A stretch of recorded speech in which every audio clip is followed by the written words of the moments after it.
Congress high command Haryana में पूरी की नई लीडरशिप की तलाश।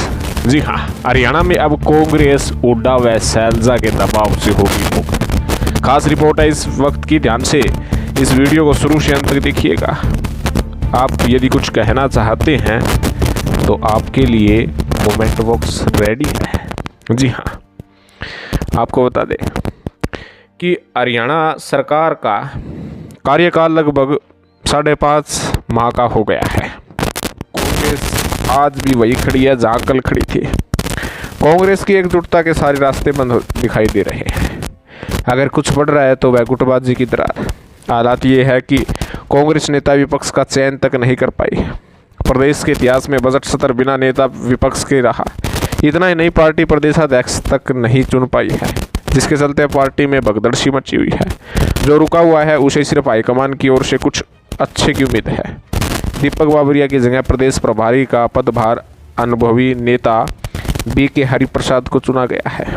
अभी तक जो शांति दिखाई दे रही है वह आने वाले तूफान या किसी बड़े परिवर्तन का संकेत हो सकती है। हरियाणा विधानसभा चुनाव में पार्टी की गुटबाजी के चलते सत्ता हाथ से फिसल गई। कांग्रेस आज तक नहीं समझ पाई कि ऐसा हुआ कैसे, किसकी वजह से हुआ। जाती है पर सार्वजनिक रूप से मानने को तैयार नहीं है। इस हार के बाद कार्यकर्ता मायूस होकर घर बैठ गए हैं। कुछ अच्छे की तलाश में दूसरे राजनीतिक दलों में जो है जा रहे हैं। कुछ इस उम्मीद में ठहरे हैं और शायद कुछ अच्छा हो जाए, क्योंकि सब्र का फल मीठा होता है। भूपेंद्र सिंह हुड्डा हरियाणा कांग्रेस का सबसे प्रभावशाली चेहरा है। उन्होंने समय समय पर अपना शक्ति प्रदर्शन पर करके हाईकमान को कुछ उल्टा सोचने के पीछे खींचने पर मजबूर किया है। हाईकमान हुड्डा के प्रभाव से बाहर निकल ही नहीं पाया। हुड्डा ने जो चाहा वह किया। उनके मन मुवाफिक काम न करने वाले 2 प्रदेशाध्यक्ष की कुर्सी छीन ली गई। उनकी ही पसंद का प्रदेशाध्यक्ष बनाया गया। प्रभारी दीपक बाबरिया से कुछ उम्मीद थे, पर वे भी रोहतक जाकर बैठ गए और वही किया जो उसे करवाया गया। विधानसभा चुनाव में टिकट वितरण में हुड्डा गुट के साथ उनकी खटपट हुई और हालात ऐसे बन गए कि हरियाणा छोड़कर ही जाना पड़ा। फिर बात चली कि हाईकमान प्रदेशाध्यक्ष बदलेगा, पर आज तक ऐसा कुछ नहीं हुआ।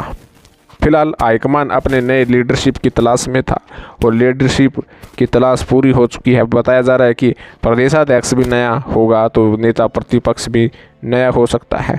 पूर्णतः हाईकमान हरियाणा में जो भूपेंद्र सिंह हुड्डा व शैलजा के जो दबाव कांग्रेस में बनता है, उस दबाव को दूर करने की रणनीति तय कर ली है। आपको बता दें कि जो पीछे 31 विधायक कांग्रेस को आए थे, हरियाणा कांग्रेस के 37 विधायक इस वक्त है। इनमें से 31 के बारे में दावा किया जा रहा है कि वे हुड्डा गुट के हैं। नेता विपक्ष का चयन उस पार्टी के विधायक ही करते हैं जब बहुमत हुड्डा के साथ है, तो हुड्डा को नेता विपक्ष क्यों नहीं चुना जा रहा है? हुड्डा 31 विधायकों के सारे हाईकमान को घुटने पर ला सकते हैं। फिर किस बात की देरी की जा रही है? गुटबाजी से जूझ रही कांग्रेस को बचाने के लिए हाईकमान इस बार फूक फूक कर कदम रख रहा है। न तो प्रदेशाध्यक्ष का चयन किया गया, न ही नेता विपक्ष का चयन किया गया, न ही संगठन खड़ा किया गया। इस प्रकार के हालात हरियाणा तो क्या किसी अन्य राज्य में कभी नहीं देखे गए हैं। तो कहीं ना कहीं हाईकमान ने अब जो नई लेटेस्ट अपडेट आई है, जो सूत्रों के हवाले से जानकारी मिली है, उसके मुताबिक कांग्रेस में हाईकमान हरियाणा में विशेष तौर पर नई लीडरशिप की तलाश पूरी कर ली है। नाम फिक्स हो चुके हैं।